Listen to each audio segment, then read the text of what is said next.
بسم الله الرحمن الرحيم.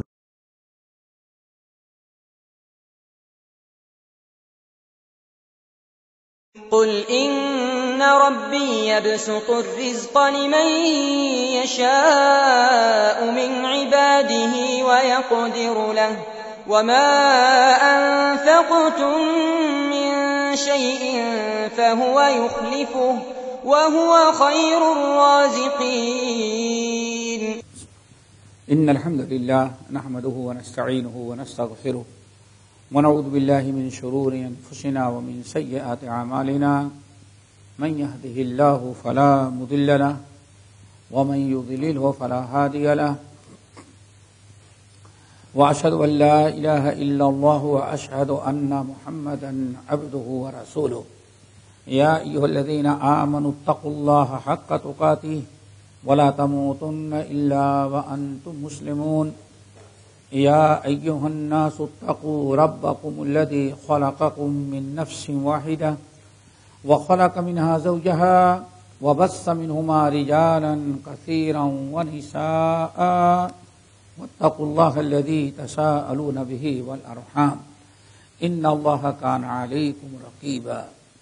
يا أيها الذين آمنوا اتقوا الله وقولوا قولا سديدا يصلح لكم أعمالكم ويغفر لكم ذنوبكم ومن يطع الله ورسوله فقد فاز فوزا عظيما.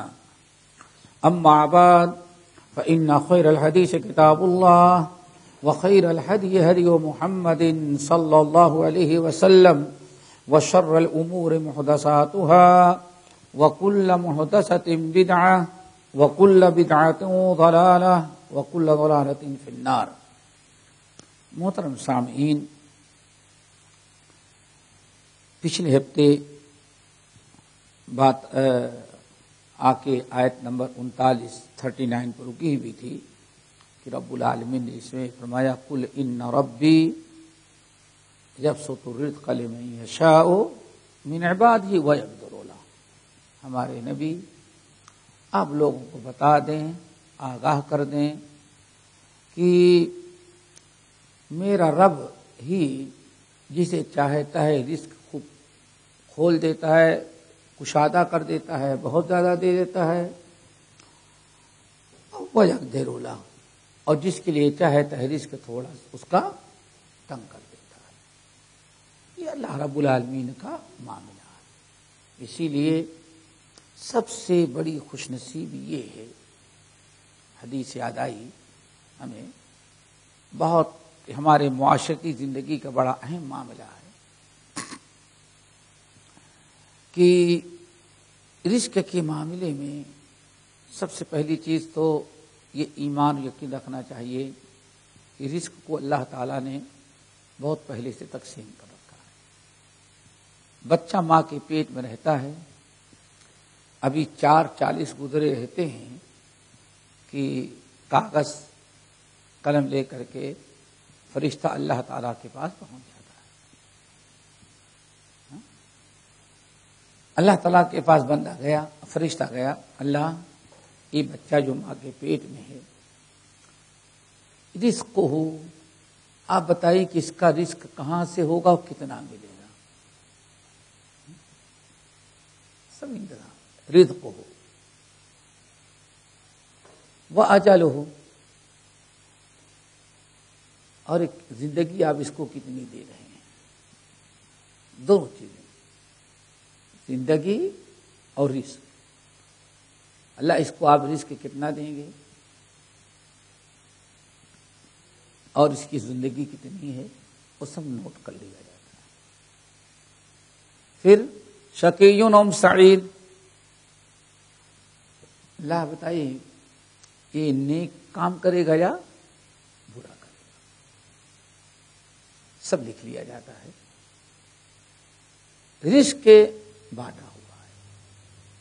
اللہ فرماتے نحن قسمنا بینہم معیشتہم، میں نے لوگوں کے درمیان رزق تقسیم کیا ہے. رزاق بھی وہی ہے اور رزق کا فیصلہ بھی کرنے والا وہی ہے. فیصلہ کس کے نصیب میں کتنا لکھا ہے وہ ہو جاتا ہے. ہمارا کام کیا ہے؟ ہمارا کام کیا ہے؟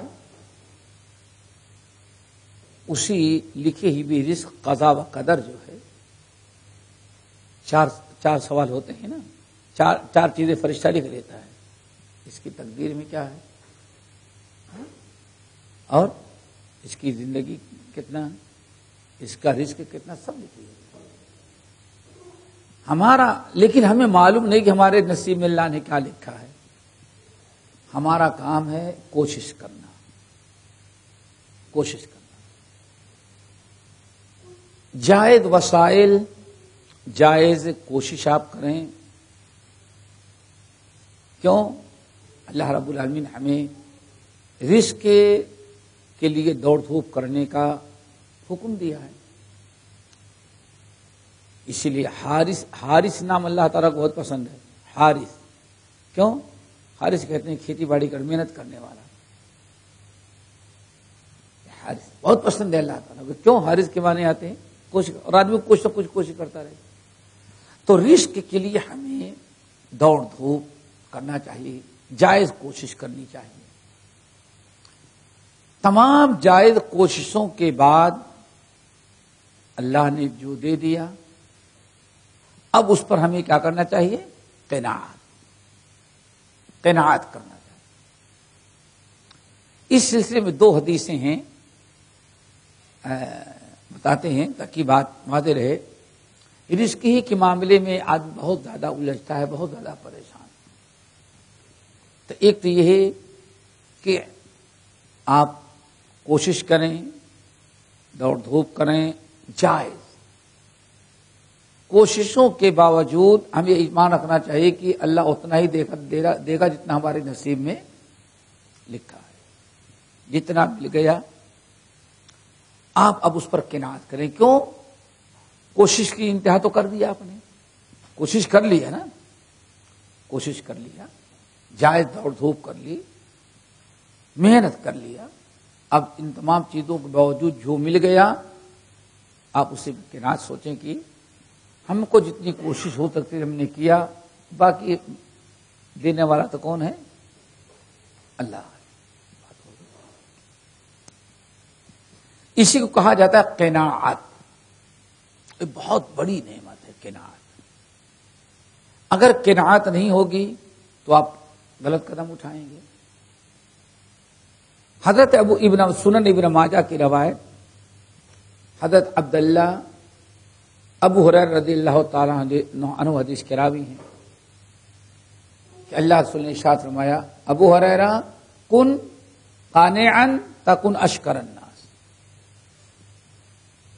ہمیشہ جو مل گیا اس پر آپ خوش رہیں، لوگوں سے شکوہ شکایت نہ کریں.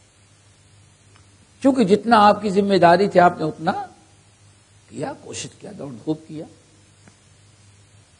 جو مل گیا اب اس پر قناعت. کن قانعا تکن اشکر الناس. ابو ہریرہ تم قناعت اختیار کرو. قناعت کا مطلب یہی ہے سارے جائز وسائل استعمال کر لینے کے بعد اللہ نے جتنا دے دیا، مال اولاد، اس پر کیا کریں آپ؟ قناعت کریں. اگر آپ قناعت کریں گے تو سب سے بڑے شکر گزار بندے اللہ کے بن جائیں گے. لیکن صحیح مسلم وغیرہ کی روایت، جب آپ قناعت کریں تو قناعت پیدا کرنے کا ایک بہترین اور اس پر شکر کا ایک بہترین نسخہ نبی علیہ السلام نے تجویز کیا ہے. وہ کیا ہے؟ آپ نے فرمایا انظروا الی من اسفل منکم ولا تنظروا الی من هو فوقکم او کما قال علیہ السلام. دنیاوی معاملات میں ہمیشہ اپنے سے نیچے کو دیکھو، چھوٹے کو دیکھو، خبردار اپنے سے بڑے زیادہ کو نہیں دیکھنا. وذالک اجدی اجدروا اللہ تصدروا نعمت اللہ، جب اپنے سے کم کو دیکھو گے، اپنے سے چھوٹے کو دیکھو گے دنیاوی چیزوں میں، تو کبھی تم اللہ تعالیٰ کی نعمتوں کی ناشکری نہیں کرو گے۔ کیوں؟ تم دیکھ رہے ہو کہ بھائی اس سے اچھے تو ہم ہیں، اس سے اچھا اللہ نے ہم کو رکھا ہے، اسی لیے کبھی موقع رہا تو بتائیں گے۔ مسند احمد بن حنبل وغیرہ کی روایت، ابو ذر غفاری رضی اللہ تعالی عنہ کہتے ہیں اوصانی خلیلی بسبعین، ہمارے خلیل نے ہم کو 7 باتوں کی وصیت کی تھی، 7 باتوں کی، ہمیشہ بڑی تاکید کے اللہ سن ابو ذر یہ 7 باتیں یاد رکھنا، ان پر عمل کرنا۔ ان 7 باتوں میں سے ایک بات کیا ہے؟ وَآمَرَنِي أَنْ أَنظُرَ إِلَىٰ مَنْ هُوَ دُونِي وَلَا أَنظُرَ إِلَىٰ مَنْ هُوَ فَوْقِي۔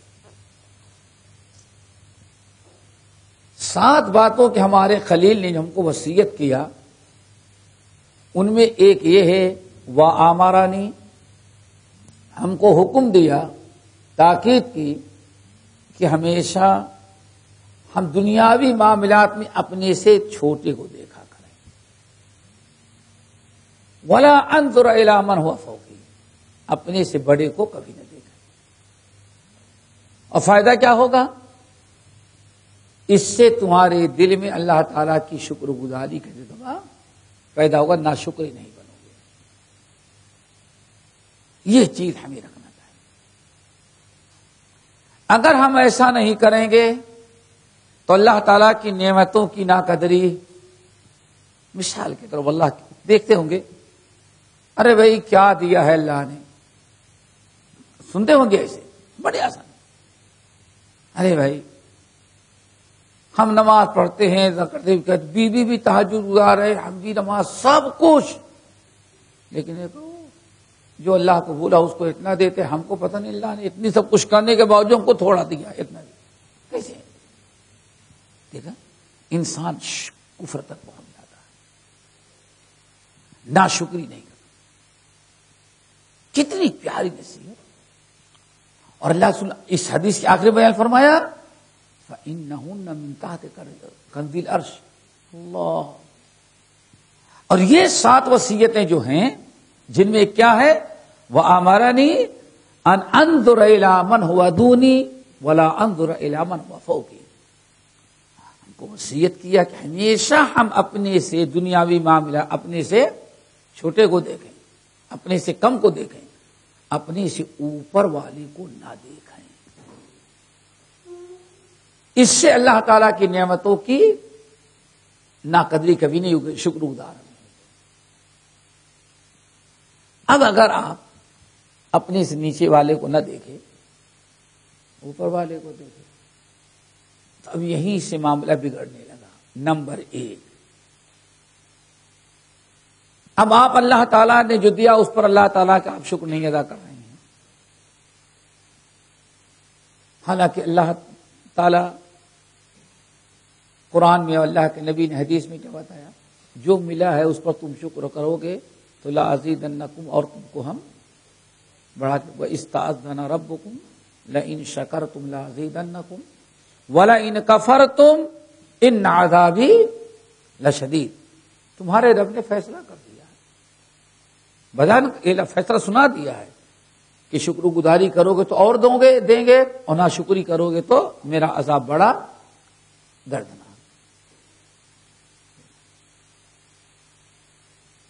ایک چھوٹی سی اس حدیث پر غور کریں۔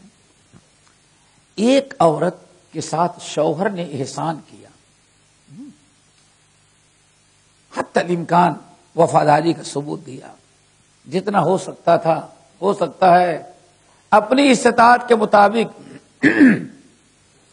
گھر میں بھی رکھتا ہو، کھانا بھی دیتا ہو، اپنے حساب میں زیورات بھی دلا دیتا ہو، ہوتا ہے نا۔ لیکن اگر اس نے اپنے شوہر کی ناشکری کر دی تو ٹھکانہ کیا ہو گیا اس کا؟ جہنم. اور کیا شکری کی؟ ایسے نہیں کہا تم نے آج تک ہمارے ساتھ کیا کیا؟ کچھ نہیں. اللہ رسول فرماتے ہیں بس جب اس کا موڈ خراب ہوا تو غصے میں کہتے کیا کہہ دی؟ ما رأیت تو خیرن قط. بھائی کوئی آج کی بات ہوئی، جب سے باپ نے ہمیں تمہارے ہاں شادی کر کے دیا آج تک کبھی خوشی کے دن ہم نے اتنی بات کہہ دی تو اللہ اتنا ناراض. لوگ تصدقنا عید کے موقع پر نا تصدقنا لوگ عورت و صدقہ کا رسول. کیوں؟ میں نے تم کو جہنم میں جلتے ہوئے بہت دیکھا ہے. صحابہ کرام نے کہا یا رسول اللہ میری مائیں بہنیں کیوں زیادہ جہنم میں جل رہی تھی؟ تو اللہ رسول نے کیا فرمایا؟ بے کفر ہی نہ کفر کرتی ہیں. ہاں اجکفرن باللہ، اللہ کا کفر کرتے نہیں، اللہ کا کفر نہیں کرتے. یکفرن العشیر، یہ شوہروں کی ناشکری کرتی ہیں. ایک مخلوق کے احسان کا شکر ادا نہ کرے اتنا اللہ اس پر ناراض ہو جاتے ہیں. خالق نے ہمارے اوپر کتنا احسان کیا، اب اس کی ناشکری تو کتنا ناراض ہوگا. اس لیے ان عذابی لشدید، ناشکری نہیں کرنا ورنہ میرا عذاب بڑا دردناک. ایک برائی تو یہ ہے. اگر آپ قناعت نہیں کریں دوسری برائی کیا ہوگی؟ اب آپ سوچتے ہیں کہ اس سے ہم پیچھے کیسے رہ جائیں. اپنے سے بڑے والے کو دیکھا وہ بھی خاص طور سے اپنا خاندانی ہوتا اور بھائی ہاں دوسرے کو تو برداشت کر لیتا ہے، شہر کے دوسرے لوگ ہندو آگے نکل جائے کوئی بات نہیں، لیکن اپنا بھائی ہو پڑوسی ہو وہ کیسے آگے نکل گیا؟ آپ کے دل میں کیا پیدا ہو گیا؟ حسد آ گیا. حسد بدترین گناہ. حسد پر کیوں؟ ذرا سوچیں. حسد کے بارے میں کبھی سوچا حسد کیا ہے؟ ان کو اللہ نے دیا ہے، آپ ان پہ حسد کر رہے ہیں تو گویا کہ آپ اللہ تعالی پر اعتراض کر رہے ہیں کہ اللہ نے اس کو زیادہ کیوں دیا، ہم کو کیوں کم دیا. یہی چیز تھی جو قابیل کے دل میں آ گئی. اذ قربا قربانا فتقبل من احدهما ولم يتقبل من الاخر. حابیل اور قابیل دونوں نے اپنے نذریں پیش کی، قربانی پیش کی. اللہ رب العالمین نے حابیل کی قربانی قبول کر لی اور قابیل کی قبول بس آگے حسد لاقتلنک، میں تجھے مار ڈالوں گا. حسد آ جائے تو انسان کو کہاں جب دیکھتا ہے کہ ہم اس کے آگے برابر نہیں ہو سکتے تو اب اس کو نقصان پہنچانا، اس کو اپنے برابر لانا چاہتا ہے. سمجھ گئے نا؟ یوسف علیہ السلام کے بھائی کو کیا حسد تھا؟ کیا یوسف نے کچھ بگاڑا تھا؟ اتنا تھا.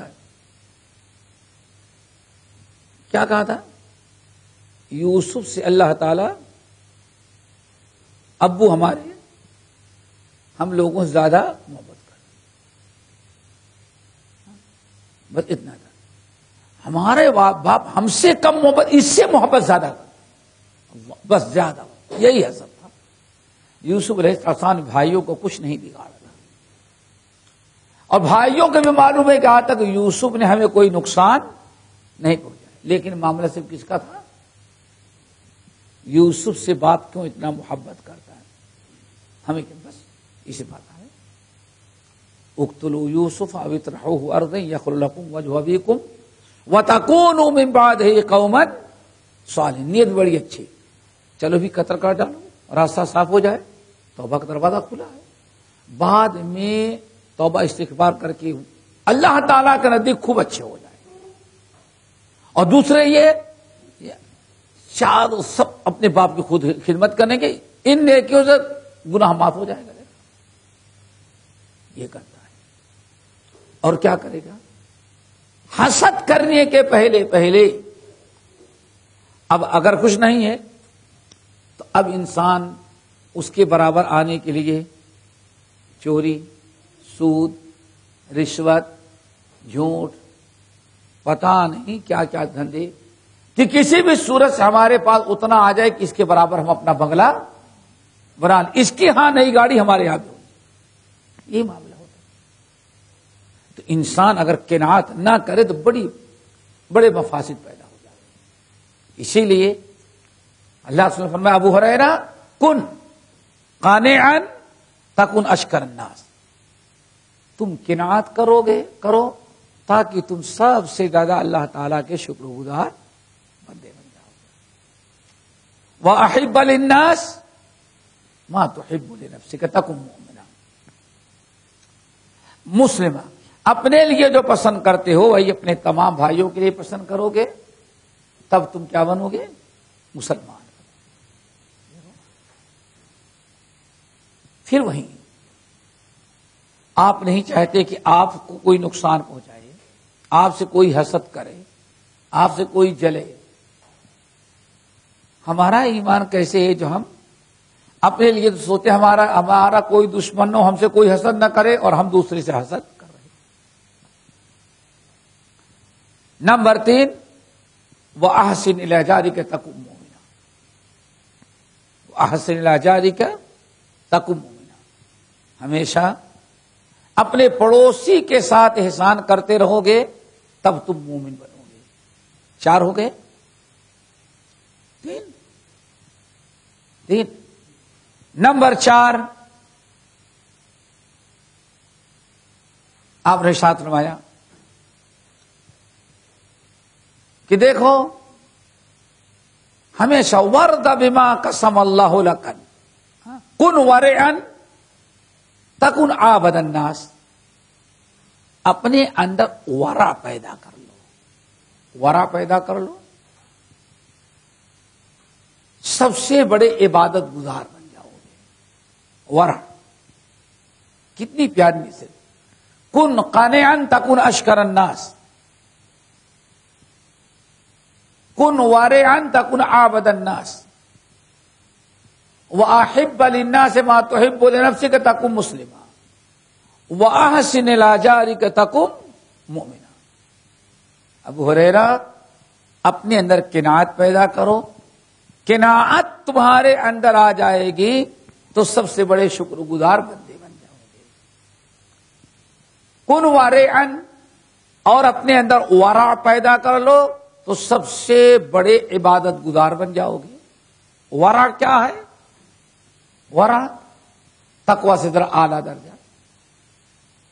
ورع یہ ہے کہ آپ اپنے آپ کو حرام چیزوں سے بچائیں، ناجائز سے بچائیں، غلط چیزوں سے بچائیں، اور ان تمام چیزوں کے ساتھ ساتھ اپنے آپ کو ان تمام جائز چیزوں سے بھی بچائیں کہ جائز تو ہے لیکن ڈر یہ ایک کرنے لگے تو کہیں ایسا نہ ہو شیطان ایک قدم اور آگے بڑھا کے ہم کو گناہوں میں مبتلا کر دے۔ ایسی جائز چیزوں کا نام، ایسی جائز چیزوں کے چھوڑ دینے کا نام کیا ہے؟ ورع۔ سب بڑی بات ہوگا۔ نمبر 5 4 ہو گئے نا۔ وَلَا تُكْثِرِ الضَّحْكَ فَإِنَّ كَثْرَةَ الضَّحْكِ تُمِيتُ الْقَلْبَ، زیادہ ہنسنا نہیں، چونکہ زیادہ ہنسنے سے دل مردہ ہو جاتا ہے۔ یہ تو سورہ ابن ماجہ کی ہے۔ نسائی وغیرہ میں جو آئی ابو ہریرہ بیان کرتے ہیں وہ ذرا اس کے الفاظ بدلے ہوئے، لیکن جو ہم بتانا چاہتے ہیں اس کے اندر بھی ہے۔ ابو ہریرہ رضی اللہ تعالیٰ عنہ کہتے ہیں ایک دن نبی علیہ الصلوۃ والسلام مجلس میں بیٹھے ہوئے تھے، آپ نے فرمایا لوگوں من یاخذ عنی ہؤلاء الکلمات، کون ہے ہم تمہیں ہمت والا جو ہم سے چند باتیں سیکھ لے، عمل کرے، غیروں کو پہنچائے تاکہ دوسرے بھی عمل کریں۔ حضرت لوگ تو بیٹھے رہے، ابو ہریرہ رضی اللہ تعالیٰ عنہ اٹھ کے کھڑے ہوئے، کہا یا رسول اللہ انا، میں۔ اللہ کے رسول فرمایا آگے آؤ۔ آگے آئے، کہتے اللہ کے نبی علیہ السلام نے میرے ہاتھ کو اپنے دست مبارک سے پکڑا، وعد خمسا، اور پھر 5 نصیحتیں کی۔ پہلی اتق المحارم تکن عابد الناس، اتق المحارم تکن عابد الناس، اے ابا ہریرہ اپنے آپ کو حرام چیزوں سے بچاؤ گے تو سب سے بڑے عبادت گزار بن جاؤ گے۔ حرام چیزوں سے بچنا بہت بڑی عبادت۔ نمبر 2، وَارْضَ بِمَا قَسَمَ اللَّهُ لَكَ تَكُنْ أَغْنَى النَّاسِ۔ کوششیں تم نے کیا، کوششوں کے باوجود بعد اللہ نے جتنا تم کو دے دیا ہے، جتنا تم کو دے دیا، وَارْضَ بِمَا قَسَمَ اللَّهُ لَكَ تَكُنْ أَغْنَى، غور کریں کتنا فائدہ۔ اللہ نے جو تمہارے نصیب میں لکھا جو دے دیا اس پر تم خوش رہو، راضی رہو، راضی رہو۔ راضی کا مطلب خوش، ماشاءاللہ۔ کیا کیسے چل رہی بھائی؟ الحمدللہ، اللہ نے بڑا کرم کیا ہے۔ اور آج میں غور کر رہا تھا، واللہ دیکھیں آپ لوگ بھی ذرا سوچیں، آج نہیں دنیا میں ہمیشہ سب سے زیادہ سکون میں کون رہتے؟ سوچیں، عالم دین۔ ایک لوگ کہتے ہیں عالم دین کہتے ہیں بہت پریشان رہتے ہیں، لوگوں نے بڑے لطیفے بنا رکھے ہیں۔ اللہ اکبر۔ سب سے زیادہ امن و امان سکون سے کون رہتا ہے؟ واللہ اللہ نے جتنا دے دیا اس پر جو خوش رہے۔ ابھی آج کا جو وقت ہے، 10 آدمی بیٹھے تو میرے خیال ہے 9 جو ہے بے چین ہوں گے۔ واللہ آج سب سے زیادہ پریشانی لوگوں کو، سب سے بڑی بیماری یہ لاحق ہو گئی۔ یہ کوئی بیماری نہیں ہے، اللہ نے جو لکھا اس پر وہ راضی نہیں ہے، کوئی بات نہیں۔ تو آج میں سوچ رہا، دیکھو اللہ نے کتنا بڑا کرم۔ نبی علیہ السلام نے ایک حدیث بیان فرمائی، ما قل وکفا، ما قل وکفا خیر مما کثر وألہا۔ اور آپ دعا، اللہم اجعل رزق آل محمد کفافا۔ ما قل وکفا، جس کو اللہ نے تھوڑا دیا لیکن اس میں گزارا ہو جاتا ہے، یہ بہت ہی زیادہ اچھا ہے بنسبت اس کے کہ اللہ تعالیٰ اس کو زیادہ دے دے لیکن وہ اسی میں مشغول ہو جائے۔ اللہ رسول کیا دعا مانگتے تھے؟ اللہم اجعل رزق آل محمد کفاف، اللہ میرے گھر والوں کو ہمیشہ آل محمد کو رزق کفاف دینا۔ رزق کفاف کیا؟ اللہ اتنا دے دے عزت کے ساتھ گزر جائے، کسی کے سامنے ہاتھ پھیلانے کی نوبت، کسی کے سامنے ہاتھ پھیلانے کی نوبت نہ آئے۔ یہ ہے رزق کفاف ہے۔ اور خیر مما کثر، اللہ میرے خاندان کے لوگوں کو اتنا ہی رزق دینا۔ واللہ آج اتنی عالمی پریشانی لوگوں کو ہے، لیکن جس کو اللہ نے رزق کفاف دیا، جسے پہلے خوش سے اتنا آج بھی خوش رہیے۔ کیا خیال ہے؟ یعنی حالات بگڑنے کے پہلے بھی جتنے خوش تھے اتنے ہی خوش آج بھی اللہ نے ان کو رکھا۔ یہ برکت ہے، پریشانی ہے لیکن دماغ وَارْضَ بِمَا قَسَمَ اللَّهُ لَكَ تَكُنْ أَغْنَى۔ ابو ہریرہ، اللہ جو تمہارے نصیب میں لکھ دے، جتنا دے دے اس پر تم کیا رہو؟ خوش رہو۔ شیخ بادشاہ کہتے ہیں الحمدللہ نے بہت کچھ دیا ہے، بس بات۔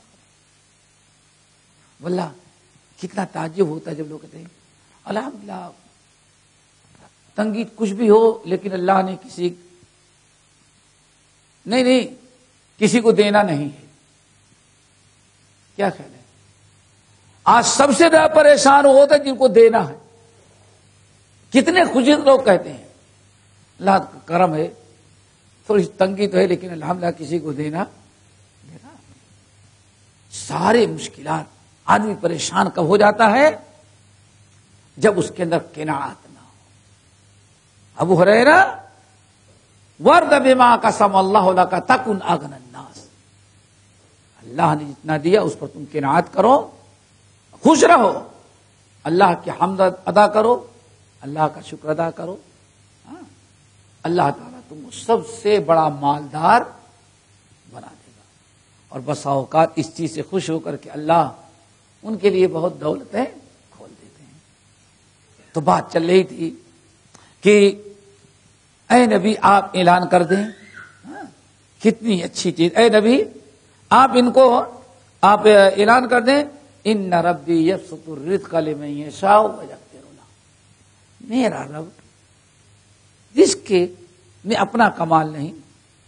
اللہ تعالیٰ میرا رب جس کے لیے چاہتا ہے رزق کشادہ کر دیتا ہے، زیادہ دے دیتا ہے، اور جس کے لیے چاہتے ہیں تھوڑا سا تنگ کر دیتے ہیں. ہمارا کام کیا ہے؟ جو ہمیں ملا کوشش کریں حلال طریقے سے، جائز طریقے سے. جو مل گیا اس کو اللہ تعالی کا فیصلہ سمجھیں. انسان کبھی ایک چیز ہے اس پر غور نہیں کرتا، آخر اللہ نا انصافی تو نہیں کرتا، نا انصافی نہیں کرتا. آپ کو زیادہ دیا، ہم کو کم دیا. دینے والا تو اللہ تعالیٰ ہے نا. اب ہم سوچیں اللہ ہم پر ظلم تو نہیں کیا، کوئی نہ کوئی خیر ہوگی، مصلحت ہوگی جس کی بنا پر اللہ نے ان کو زیادہ دیا، ان کو ہم کو کم دیا. ہو سکتا ہے اللہ یعلم ما بین ایدیہم وما خلفہم. اللہ مستقبل کی جانتا ہے، اگلے پیچھے ساری چیزیں جانتا ہے اللہ تعالیٰ. اللہ ہم یہ سوچتے ہیں، میں اپنی بات بتاؤں، اللہ تعالیٰ ہم کو بہت زیادہ دے دیتا تو شاید ہم بھی بزنس کھول کے بیٹھے ہوتے. کیا نہیں؟ اب پیسہ لوگ کہتے ہیں پیسہ آتا تو گدی ہوتی ہے کہتے ہیں نا. زیادہ ہوتا ہمارے پاس تو شاید کہ ہم بھی کوئی اور راستہ اختیار کیا ہوتا.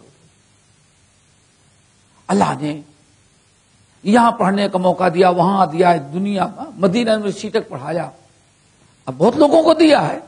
اگر اللہ تعالیٰ ہم کو بھی زیادہ دے دیتا تو شاید 40 سال میں 2-4 دکانیں ہم بھی بنائے ہوتے، بچوں کو کاروبار پر لگائے ہوتے. لیکن ہو سکتا ہے اللہ تعالیٰ کو یہی منظور کی. ان چیزوں میں ہم پھنس جاتے تو شاید مسجد میں ایک دن کا درس بھی نہ دے سکتے. اللہ تعالیٰ کو جس سے جو کام لینا ہے وہی حکیم و خبیر ہے. کیا خیال ہے آپ کا؟ اور ہو سکتا ہے اللہ تعالیٰ آپ کو غریب بنا دیتا تو آپ ابھی کم سے کم چلو ہفتے میں ایک دن درس سننے کے لیے نکال رہے ہیں، وہ بھی آپ نہ کرتے، اپنے ٹینشن اپنی پریشانی میں رہتے. تو اللہ نے آپ کو اتنا دے دیا، چلو کم سے کم روزے نماز کی پابندی تو کر لیں. کتنے ایسے ہیں بھوکے مر رہے ہیں لیکن نماز پڑھنے تک کے لیے تیار نہیں.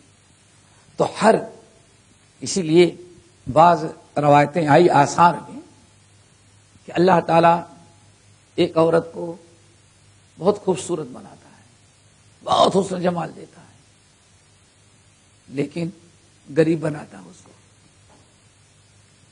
غریب بناتا ہے. کیوں؟ اللہ کا نظام بنا دے گا. اللہ تعالیٰ ایک عورت کو حسن دیا لیکن اس کو غریب بنایا ہے. کیوں؟ حسن کے ساتھ دولت بھی دے دیتا، پتہ نہیں اپنی میک اپ سے کتنے لوگوں کو فتنے میں ڈال دیتے. حسن دیا لیکن اللہ نے ایک عورت کو مال دیتا ہے لیکن اللہ تعالیٰ حسن نہیں دیا ہوا ہے، حسن سے محروم ہے.